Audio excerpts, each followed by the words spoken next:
क्या पूर्वांचल अवध में विरोधियों पर भारी पड़ेगी मायावती? आखिर बीएसपी ने कैसे टाइट की पूर्वांचल अवध की फाइट? बीएसपी सुप्रीमो मायावती भले ही यूपी चुनाव में पूरी तरह से सक्रिय नजर नहीं आ रही हो, लेकिन उनकी रणनीतियों से विरोधियों के पसीने जरूर छूटने लगे हैं, खासकर अवध और पूर्वांचल में, जहां मायावती के सियासी गुणाभाग से सियासी तपिश बढ़ गई है। पिछले चुनाव में बीएसपी को जो भी सीटें मिली थी उनमें से ज्यादातर पूर्वांचल इलाके की थी।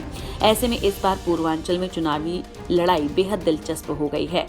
आपको बता दें कि बुंदेलखंड और यादव बेल्ट की 59 सीटों पर तीसरे चरण में यानी 20 फरवरी को वोट डाले जाएंगे। इसके बाद अवध और पूर्वांचल में चुनाव होंगे। चुनाव से ठीक पहले बीजेपी और बीएसपी के कई नेता एसपी में शामिल हुए। अखिलेश ने भी इन्हें जिताऊ मानते हुए टिकट थमा दिया, लेकिन जल्द ही इसका साइड इफेक्ट भी देखने को मिला।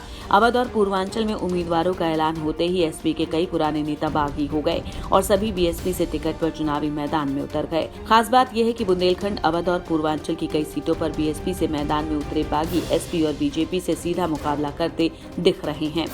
उधर एसपी के गढ़ यादव बेल्ट में भी पूर्व एसपी नेताओं पर भी मायावती ने दांव लगाया है, तो सेंट्रल यूपी में भी कई सीटों पर बागी हाथी पर सवार होकर एसपी के लिए मुसीबत बन गए हैं।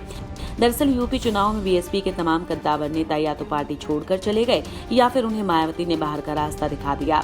वहीं सूबे में बीजेपी और एसपी के बीच सिमटते चुनावों के बीच बीएसपी के कई नेता हाथी से उतरकर साइकिल पर सवार हो गए। ऐसे में मायावती के सामने 2022 के चुनाव में अपने सियासी वजूद को बचाए रखने की चुनौती खड़ी हो गई, जिसके चलते उन्होंने एसपी और दूसरी पार्टियों के कद्दावर नेताओं को टिकट देकर चुनावी रणभूमि में उतारकर मुकाबले को त्रिकोणीय बना दिया है।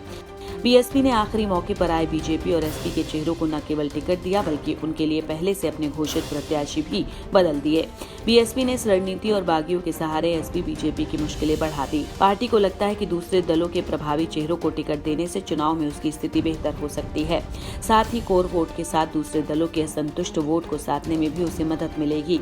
इतना ही नहीं, प्रत्याशी अगर अपने साथ समर्थक वर्ग को भी साध लेगा तो जीत की संभावनाएं बढ़ जाएंगी। ऐसे में देखना है कि मायावती का ये दाव कितना सफल रहता है। इंडिया न्यूज़ वायरल की रिपोर्ट।